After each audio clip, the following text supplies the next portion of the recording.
Dan untuk membahasnya lebih lanjut pemirsa mengenai peluang timnas Indonesia U23 menghadapi Thailand U23 di semifinal Piala AFF U23 pada tahun ini, sudah bergabung bersama kami pengamat sepak bola M. Husnaini atau Bungkus. Selamat sore, Bungkus.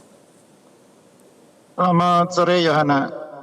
Nah, Bungkus, ini timnas Indonesia U23 akan menghadapi timnas Thailand U23 di semifinal Piala AFF U23. Nah, menurut Anda seperti apa melihat perjalanan kedua tim di fase grup ini? Ya, tentu dari sisi performa Indonesia ini lebih meyakinkan dibanding Thailand ya. Karena Thailand sendiri kan pertandingan hanya 2 kali dan itu pun lawan yang dihadapi relatif lebih mudah dibanding Indonesia yang harus bertemu dengan Malaysia misalnya di fase grup. Jadi dari sisi pengalaman, dari sisi perjalanan menuju sampai ke semifinal, harusnya pemain-pemain Indonesia sudah lebih siap, sudah lebih teruji karena melewati perjalanan yang lebih sulit. Bahkan runner up grup di grup kita kan juga lolos ke semifinal Filipina. Jadi mudah-mudahan pengalaman yang cukup cukup sulit untuk melewati fase grup bisa membuat pemain kita lebih siap mental, lebih siap secara kepercayaan diri untuk menghadapi Thailand di semifinal. Karena Thailand ini kan bukan Malaysia ya. Kalau melawan Malaysia kita tahu kita selalu kesulitan untuk menurunkan ketegangan menghadapi lawan negeri jiran. Tapi kalau Thailand ini kita sudah pernah beberapa kali mengalahkan. Ya, nah kemudian bicara soal kekuatan dari anak asuh Gerald Van den Berg ini di turnamen Piala AFF U23, ini seperti apa dan apa saja kelemahan yang memang harus perlu diperhatikan dan diperbaiki jelang laga semifinal nanti? Ya, yang pertama kelebihan pemain kita kualitas mereka ya. Mereka pemain-pemain yang sudah teruji di kompetisi karena sebagian besar pemain Indonesia ini sudah pernah merasakan bermain di liga dan bukan sekedar pengalaman bermain tapi mereka termasuk pemain yang rutin bermain di klubnya.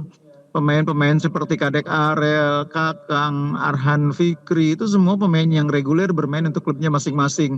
Sementara pemain Thailand meskipun ada beberapa yang sudah merupakan pemain inti di klubnya dan bahkan menjadi pemain timnas senior, tapi dari segi pengalaman tidak semuanya memiliki jam terbang sebanyak pemain di timnas Indonesia U23. Ini kelebihan yang pertama ya. Kelebihan yang kedua kan kita punya dukungan penonton yang sangat kuat ya dengan bermain di kandang sendiri. Itu yang tidak dimiliki oleh Thailand. Ya, Bungkus, satu lagi Mungkin sedikit yang saja. menjadi sedikit Menurut Anda siapa pemain tantangan adalah Thailand yang harus soal diwaspadai? ekspektasi. Kita tahu bahwa penonton sangat mengharapkan ini juara. Ya, Bungkus, sedikit saja. Menurut Anda siapa pemain Thailand yang harus diwaspadai?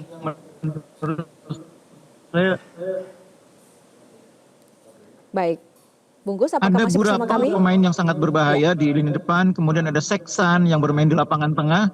Ini 2 pemain yang berbahaya.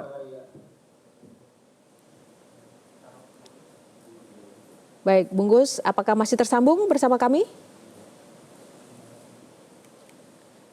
Ya, pemirsa, kita akan sapa kembali Bungkus. Iya. Ya. Jadi boleh diulang kembali, Bungkus, siapa saja yang harus diwaspadai? Iya.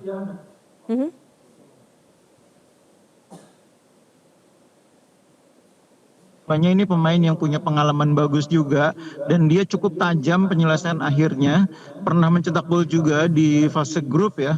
Kemudian di tengah ada Seksan, pemain yang menjadi pengatur serangan di lini tengah Thailand. Ini pemain yang kualitasnya juga cukup bagus.